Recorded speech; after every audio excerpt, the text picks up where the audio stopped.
আসসালামু আলাইকুম, স্বাগত জানাচ্ছি ডিডিবি নিউজ 24 এর আন্তর্জাতিক সংবাদে। সংবাদের শুরুতেই থাকছে সংবাদ শিরোনাম। দলে দলে দেশ ছেড়ে পালিয়ে যাচ্ছে ইসরায়েলি সেনারা, নেতানিয়াহুর মাথায় হাত। ইরানে ছড়িয়ে পড়েছে বিক্ষোভ, প্রকাশ্যে সহায়তার ঘোষণা ইসরায়েলের মোসাদের। ইরানে হামলার হুমকি ট্রাম্পের, সব পক্ষকে সংযম প্রদর্শনের আহ্বান রাশিয়ার। ট্রাম্প জাহান্নাম দেখালে ইরান কি করবে? পুতিনের বাসভবনে ড্রোন হামলা, ইউক্রেন বিষয়ে নিজেদের অবস্থান আরও কঠোর করবে রাশিয়া। তাইওয়ানের আশেপাশে চীনা সামরিক মহড়া নিয়ে চিন্তার কিছুই নেই, বললেন ট্রাম্প। এতক্ষণ শুনছিলেন সংবাদ শিরোনাম, এখন থাকছে বিস্তারিত। দলে দলে দেশ ছেড়ে পালিয়ে যাচ্ছে ইসরায়েলি সেনারা, নেতানিয়াহুর মাথায় হাত। ইসরায়েলের সামরিক শক্তিতে বড় ধরনের ধস, রণক্ষেত্রে যাওয়ার বদলে নিরাপদ আশ্রয়ের খোঁজে বিদেশের পথে হাজার হাজার রিজার্ভ সেনা। এই গণপ্রস্থান নিয়ে এখন কপালে চিন্তার ভাঁজ প্রধানমন্ত্রী বেনিয়ামিন নেতানিয়াহুর। বিস্তারিত থাকছে আজকের বিশেষ প্রতিবেদনে। গাজা এবং লেবানন দুই ফ্রন্টে দীর্ঘমেয়াদী যুদ্ধের ধকল আর সইতে পারছে না ইসরায়েলি ডিফেন্স ফোর্সেস বা আইডিএফ। ইসরায়েলি গণমাধ্যমের খবর অনুযায়ী গত কয়েক মাসে হাজার হাজার রিজার্ভ সেনা তলব করা সত্ত্বেও তারা রিপোর্ট না করে গোপনে দেশ ছেড়েছেন। অনেকে মানসিকভাবে বিপর্যস্ত হয়ে যুদ্ধ করতে অস্বীকৃতি জানাচ্ছেন। বিশেষ করে তরুণ সেনাদের মধ্যে যুদ্ধে যাওয়ার চেয়ে ইউরোপ বা আমেরিকায় পাড়ি জমানোর প্রবণতা এখন তুঙ্গে। সেনাদের এই গণপলায়ন তেলাবিবের প্রশাসনিক ভিত নাড়িয়ে দিয়েছে। সামরিক গোয়েন্দা সংস্থাগুলো বলছে, দক্ষ সেনার অভাবে ফ্রন্টলাইনে পরিকল্পনা বাস্তবায়ন করা প্রায় অসম্ভব হয়ে পড়ছে। একদিকে আন্তর্জাতিক চাপ, অন্যদিকে নিজ দেশের সেনাদের অবাধ্যতা, সব মিলিয়ে নেতানিয়াহুর মাথায় আকাশ ভেঙে পড়েছে। কট্টরপন্থী সরকার কঠোর আইন করার হুমকি দিলেও কোনো কিছুই দমাতে পারছে না এই দেশ ছাড়ার হিড়িক। সামরিক বিশ্লেষকদের মতে পরাজয়ের ভয় এবং সরকারের ওপর আস্থাহীনতাই এই সংকটের মূল কারণ। সাধারণ ইসরায়েলিরা বুঝতে পারছেন যে এই যুদ্ধ হয়তো সহসা শেষ হবার নয়। ফলে নিজের জীবন বাঁচাতে এবং পরিবারের সুরক্ষায় তারা পালানোর পথ বেছে নিচ্ছেন। এই পরিস্থিতি চলতে থাকলে ইসরায়েলের প্রতিরক্ষা ব্যবস্থা তাসের ঘরের মতো ভেঙে পড়তে পারে বলে আশঙ্কা করা হচ্ছে। এক বছরেরও বেশি সময় ধরে চলা এই সংঘাত এখন ইসরায়েলের অভ্যন্তরীণ কাঠামোকেই চরম হুমকির মুখে ঠেলে দিয়েছে। সামনের দিনগুলোতে নেতানিয়াহু এই সংকট কিভাবে মোকাবেলা করেন সেটাই এখন দেখার বিষয়। ইরানে ছড়িয়ে পড়েছে বিক্ষোভ, প্রকাশ্যে সহায়তার ঘোষণা ইসরায়েলের মোসাদের। মুদ্রার মানের অস্বাভাবিক দরপতন ও নিত্য প্রয়োজনীয় জিনিসপত্রের দাম বৃদ্ধির প্রভাবে রাস্তায় নেমেছেন ইরানের সাধারণ মানুষ। দ্রুতই এই বিক্ষোভ ছড়িয়ে পড়ছে দেশটির বিভিন্ন অঞ্চলে। আর এই বিক্ষোভকারীদের প্রকাশ্যে সহায়তার ঘোষণা দিয়েছে ইসরায়েলের গোয়েন্দা সংস্থা মোসাদ। মঙ্গলবার তৃতীয় দিনের মতো বিভিন্ন জায়গায় সাধারণ মানুষ বিক্ষোভ করেন। বিক্ষোভকারীরা দেশের সবাইকে নেমে আসার আহ্বান জানিয়েছেন। তারা দোকানীদের দোকান বন্ধ করে তাদের সঙ্গে যোগ দিতে বলেছেন। সংবাদ মাধ্যমের প্রতিবেদনে বলা হয়েছে, মঙ্গলবার রাজধানী তেহরানের গ্র্যান্ড বাজার বন্ধ ছিল। ব্যবসায়ীরা বিক্ষোভকারীদের প্রতি সমর্থন জানিয়ে দোকান খোলেননি। রাজধানীর পাশাপাশি কেরমানশাহ শহরেও বিক্ষোভ করেছেন অনেকে। কোথাও কোথাও পাহলাভি শাসন ফিরিয়ে আনার স্লোগানও দেওয়া হয়েছে। ১৯৭৯ সালের ইসলামী বিপ্লবের আগে পাহলাভি বা শাহাদের শাসনে ছিল ইরান। বিক্ষোভের মুখে তেহরান প্রদেশ কর্তৃপক্ষ তেহরানে পূর্ণ লকডাউন ঘোষণা করেছে। কর্তৃপক্ষ অস্বাভাবিক ঠান্ডার প্রভাবে জ্বালানি ব্যবহার স্থিতিশীল করতে লকডাউনের কথা বললেও সমালোচকরা বলছেন তাদের দমাতেই এই লকডাউন ঘোষণা করা হয়েছে। বিক্ষোভকারীদের দমাতে বিভিন্ন জায়গায় আইন শৃঙ্খলা রক্ষাকারী বাহিনী কাজ শুরু করেছে। এতে করে অনেক জায়গায় সহিংসতা দেখা গেছে। সহায়তার ঘোষণা।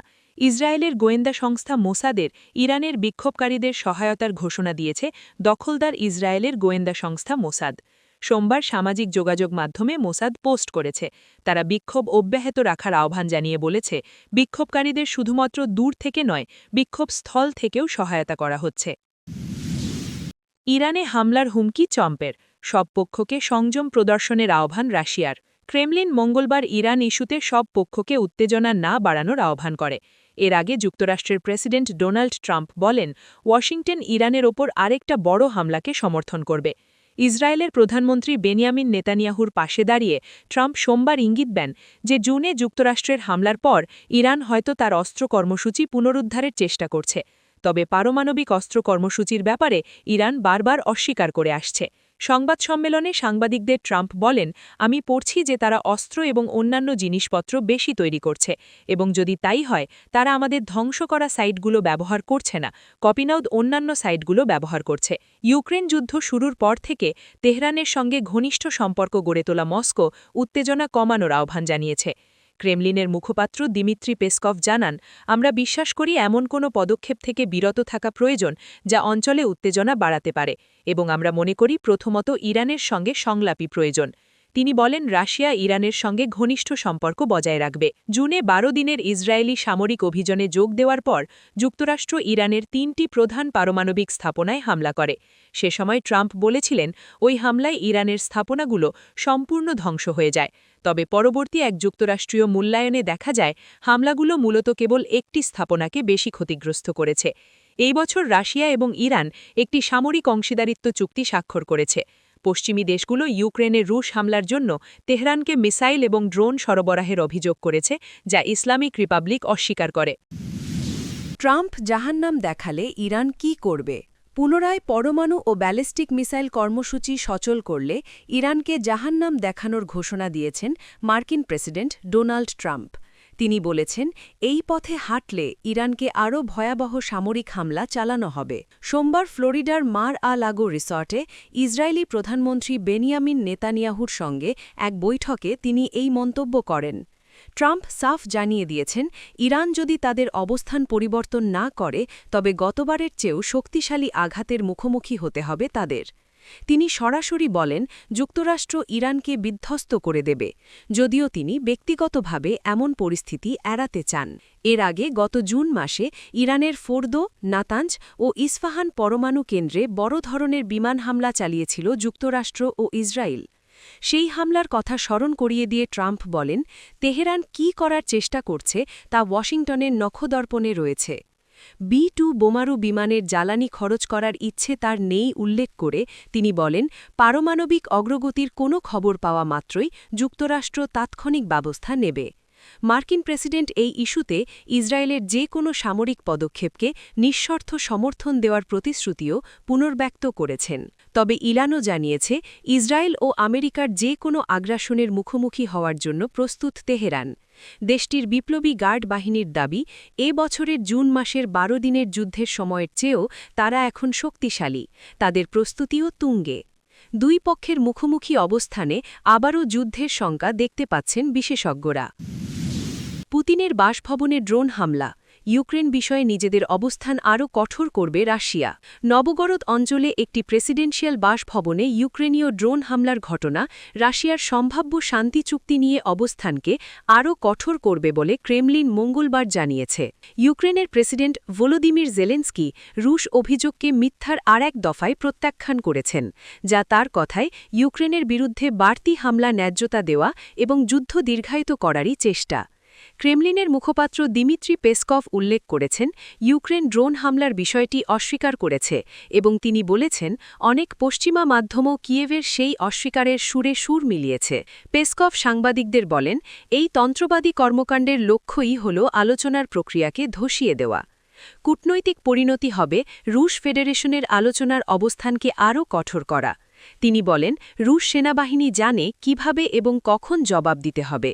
পেসকভ বলেন, আমরা দেখছি জেলেন্সকি নিজেই এটি অস্বীকার করার চেষ্টা করছেন এবং বহু পশ্চিমা মাধ্যম কিয়েভের শাসনের খেলায় মেতে বলা শুরু করেছে এটি নাকি ঘটেনি। এটি পূর্ণ উন্মাদ দাবি। হামলার সময় পুতিন কোথায় ছিলেন এ প্রশ্নের জবাবে পেসকভ বলেন, সাম্প্রতিক ঘটনার প্রেক্ষিতে এমন তথ্য জনসমক্ষে থাকা উচিত নয়। রাশিয়ার কাছে ড্রোন হামলার কোনো ভৌত প্রমাণ আছে কিনা এমন প্রশ্নে তিনি জানান, বিমান প্রতিরক্ষা ব্যবস্থা ড্রোনগুলো ভূপাতিত করেছে, তবে ধ্বংসাবশেষের প্রশ্নটি প্রতিরক্ষা মন্ত্রণালয়ের বিষয়। তাইওয়ানের আশেপাশে চীনা মানবিক মহড়া নিয়ে চিন্তার কিছু নেই, বললেন ট্রাম্প। তাইওয়ানকে চারপাশে বেইজিংয়ের মানবিক মহড়া নিয়ে তিনি চিন্তিত নন বলে জানিয়েছেন মার্কিন প্রেসিডেন্ট ডোনাল্ড ট্রাম্প। তাইওয়ানকে ঘিরে বড় পরিসরে সামরিক মহড়া শুরু করেছে চীন। সোমবারে অর্থাৎ ২৯ অনুষ্ঠিত এসব মহড়ার পর তাইওয়ান সম্ভাব্য হামলা প্রতিহত করতে দ্রুত সেনা সদস্য ও সামরিক সরঞ্জাম মোতায়েন করে। দ্বীপটির গুরুত্বপূর্ণ এলাকা দখল ও অবরোধের অনুকরণে পরিচালিত এই মহড়াকে বেইজিং বিচ্ছিন্নতাবাদী শক্তির বিরুদ্ধে কড়া সতর্কবার্তা হিসেবে বর্ণনা করেছে। এদিকে সোমবারে সংবাদ সম্মেলনে সাংবাদিকদের ট্রাম্প বলেন, প্রেসিডেন্ট শি-এর সঙ্গে আমার খুব ভালো সম্পর্ক আছে এবং তিনি মহড়ার বিষয়ে আমাকে কিছুই জানাননি। তবে আমি অবশ্যই এটা দেখেছি। তিনি আরও বলেন, না, কোনো কিছুই আমাকে উদ্বিগ্ন করছে না। তারা ওই এলাকায় গত ২০ বছর ধরেই নৌ মহড়া চালাচ্ছেন। সোমবার থেকে শুরু হওয়া ২ দিনের যুদ্ধ মহড়া আমেরিকা তাইওয়ানের কাছে তাদের সর্ববৃহৎ অস্ত্র বিক্রয়ের ঘোষণা দেওয়ার প্রায় ২ সপ্তাহ পরে অনুষ্ঠিত হচ্ছে। এই বিক্রয় বেইজিংকে ক্ষিপ্ত করেছিল, যারা স্বশাসিত দ্বীপটিকে একটি বিচ্ছিন্ন প্রদেশ হিসেবে দেখে। দ্বীপের গুরুত্বপূর্ণ অঞ্চলগুলো দখল ও অবরোধের অনুকরণে পরিচালিত এই যুদ্ধ মহড়াগুলো তাইওয়ান স্বাধীনতা বিচ্ছিন্নতাবাদী শক্তি এবং বহিরাগত হস্তক্ষেপের বিরুদ্ধে একটা সতর্ক বার্তা বলে চীনা মিলিটারি বলেছে। মঙ্গলবার চীনের মিলিটারি মহড়ায় দ্বীপটির চারপাশে ৫টি স্থানে সমুদ্র ও আকাশ সীমায় টানা ১০ ঘণ্টার সরাসরি গোলাবর্ষণ মহড়া চালানো হবে। তাইওয়ান প্রণালীর দায়িত্বে থাকা চীনের ইস্টার্ন থিয়েটার কমান্ড জানিয়েছে, সেনাবাহিনীর সমুদ্র আকাশ সমন্বয় এবং সমন্বিত নিয়ন্ত্রণ ক্ষমতা পরীক্ষা করতে ডেস্ট্রয়ার, ফ্রিগেট ও ফাইটার বোমারু বিমান মোতায়েন করা হয়। তাইওয়ানের প্রতিরক্ষা মন্ত্রণালয় জানিয়েছে, তারা মঙ্গলবার সকালে দ্বীপটির চারপাশে ১৩০টি চীনা মিলিটারি বিমান দেখতে পেয়েছে, যার মধ্যে ৯০টি মধ্যরেখা অতিক্রম করেছে। চীন এবং তাইওয়ানকে বিভক্তকারী একটি অনানুষ্ঠানিক সীমানা, যার বৈধতা চীন প্রত্যাখ্যান করেছে। তাইওয়ানের মন্ত্রণালয় আরও জানিয়েছে, তারা দ্বীপের কাছে ১ ডজনেরও বেশি চীনা নৌবাহিনীর জাহাজ দেখতে পেয়েছে। তাইওয়ানের সশস্ত্র বাহিনী পরিস্থিতি পর্যবেক্ষণ করেছে, বিমান, জাহাজ এবং উপকূলীয় মিসাইল সিস্টেম মোতায়েন করেছে, মন্ত্রণালয় জানিয়েছে। তাইওয়ানের রাষ্ট্রপতির কার্যালয় মহড়ার সমালোচনা করেছে, এগুলো আন্তর্জাতিক নিয়মের চ্যালেঞ্জ বলে অভিহিত করেছে।